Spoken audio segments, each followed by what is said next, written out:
Let's move on to Ford. Just every week. Ford. So the title here is Ford went broke or went woke, then broke, but will it make it back? So what we're talking about here is it DEI that you're talking about? Yep.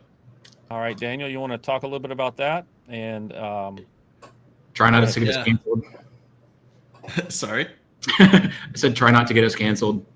Yeah. I mean, hey, I'm just reporting the headline, let's be honest. And I actually did a little looking into this, like from like more a data standpoint, is kind of interesting. But so on, I think it was last Wednesday, Ford came out with a memo saying they're going to have a fresh look at their DEI program. And they're pretty much cutting them along with all similar programs. You know, they currently rank on a human rights index and, you know, take stances on, you know, kind of touching the political third rail. And they're going to kind of stop doing all that after a lot of, you know, blowback they've had. And we've seen this year alone, you know, pretty big name companies, but in my opinion, not all too surprising in the category they sit of pulling out of their DEI initiative. Tractor Supply Co., John Deere, Harley, Lowe's have all dropped their DEI programs as well. And, you know, I titled this Ford went woke then broke because, you know, there's a saying, go broke or go woke, go broke. But when you look into the actual data of a lot of the companies that go woke and go broke, there's no like direct statistical correlation to them. It's like there's some that have a pop initially and then go lower. There's some that go lower and then go up. But a lot of the companies haven't seen like, you know, all the ones that have a DEI program or something along those lines have all plummeted since then. But, you know, I did find it interesting that so many companies are kind of pulling out of this initiative. And I wanted to flip it to you guys is why are these companies so bad at implementing these things? Because none of these are like bad things, I don't think anyone would say. But obviously they kind of always end up like affecting these companies, get super political. You know, you think of Disney, Bud Light kind of thing. It goes really bad. But, you know, flip side, Google is a very, we'll say, progressive company. And they've done really well. So, you know, I'd love to hear your guys' take. Well, I've done a little bit before I pass it on, and I'll do an interception here, but I've done a little bit of looking into it ever since the new Green Deal from AOC was brought out. So I've had a lot of time to look at all of this because that stands for diversity, inclusion, is the E environment or equity, right? Diversity, equity, and inclusion. Diversity, equity, and inclusion, yeah. Right. Okay. What's happened is people have to create a whole nother program within their company. And so it's kind of like the government. You have to, let's start something. So let's create a whole nother wing over here that's going to cost us money. And if they don't feel they're getting direct, some of these companies, if they're not getting a direct increase in, or let's say increase in their investment, return on investment, then they're just saying, well, we were doing this and this and this as a company before. Let's just make sure we do it better, I guess, and not have a whole program specific to these steps that have been told that we need to follow and cost us more money from a personnel standpoint. That's my take on it. I don't think it is political. I think that's what they're trying to do is not be as political. So, because you have people, anything as you know, if you introduce it anywhere, you're going to have people who like it and who don't like it. And you're gonna have people not want to shop where you are because of this, and you'll have people who want to shop where you are because of this.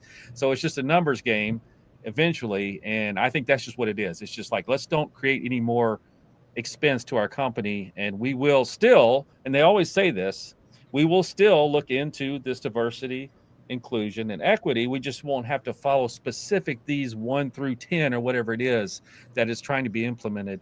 And you're not following it, and your score is not going to be as good if you don't specifically do these 10 steps. That's my take. Darren, on the flip side of that, I'll just give like a small anecdote. When I was at Goldman, as you know, kind of like the younger advisor cohort, we were, you know, shown a lot of stuff about like ESG products, and like we weren't necessarily like supposed to push them or anything like that, but it was kind of like, hey, like make sure, you know, the clients are kind of aware. You're the younger cohort, you know, younger people are going to care about that in the future, blah, blah, blah. And I asked a client one time, I was like, oh, like, you know, do you ever think about like, you know, adding this kind of stuff to your portfolio? And he goes, listen, man, I got bills to pay. He goes, if that stuff has a better return than what I'm currently in, sure, I'm interested, but I haven't seen anything that shows me it's going to have a better return. So I'm not interested. He's like, I got two kids. He's like, I got a lifestyle. He's like, that's what I'm worried about. I was like, yeah, fair enough.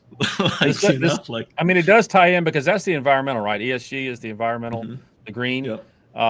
And you're talking about Ford here, and Ford's already having to deal with the fact that they've been pushed into by 2030 having all of their vehicles, you know, EVs. And there's been a big drawback on that now. And because it costs so much to get to that point, and people just aren't buying it like they wanted them to. Then they tried the hybrid thing now. They're still trying that to push that. So it's just a matter of, hey, it's supply and demand here in the U.S. at least. And you're not going to have a government that's going to force it like an agenda, so to speak, that we're all have to be at X by 2030. So that's what I'm talking about with the agenda? Green New Deal.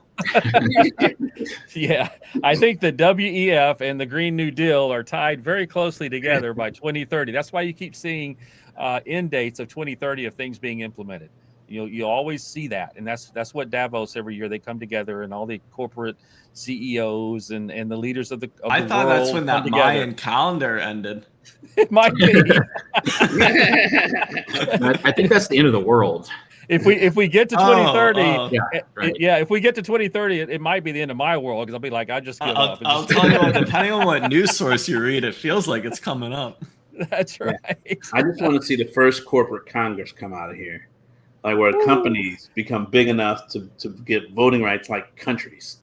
Yeah, it's not official, but I think it happens. I was gonna say, I think that's already a thing practically. I mean, like I said, whenever they do the meeting and they did the World Economic Forum, when they get together, mostly how they're voting already. Like, yeah, make it official. I mean, make it official.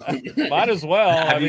Have you guys seen the meme of like people in Congress when it's like if they dress like NASCAR drivers and it has them in like a fake NASCAR suit and it says like Lockheed Martin, Boeing, like BlackRock. It's got like all their sponsors on it. It's hilarious. They really should.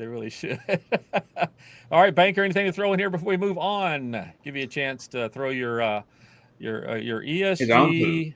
I mean, it makes sense why they're pushing back. Like it's a lot of what y'all have covered already. But to me, it's kind of like the public opinion on that whole initiative. It's kind of shifted. You're looking at. And especially with those particular companies and that particular consumer base, right?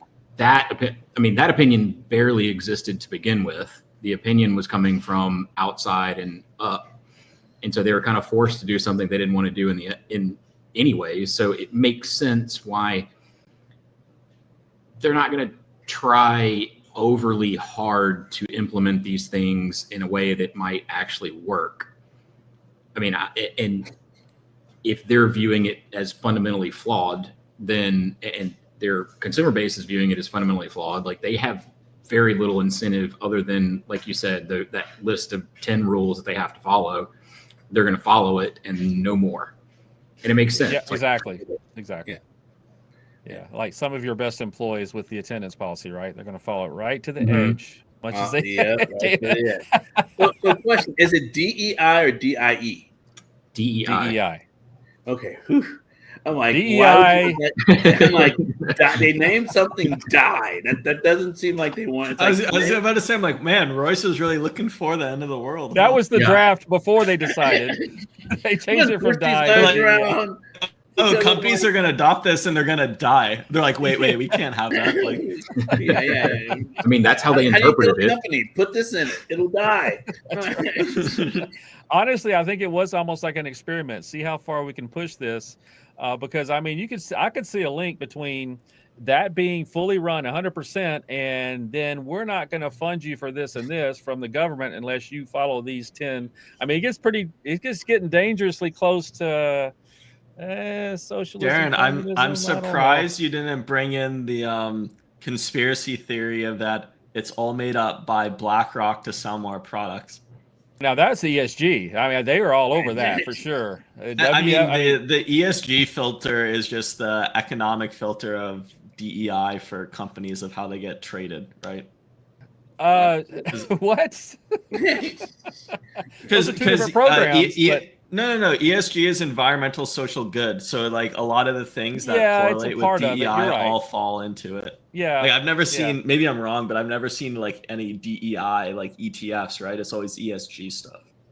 Yeah. I mean, BlackRock is they were really heavy into it. Larry Fink was really heavy into it to where he finally had to say, okay, maybe this isn't such a big deal. I mean, but he's the same guy. He's into Bitcoin now. So. He did shift. But as far as we know, I haven't looked at every one of his filings, but I'll bet he's still got a ton of money in it. So we'll have to see what happens.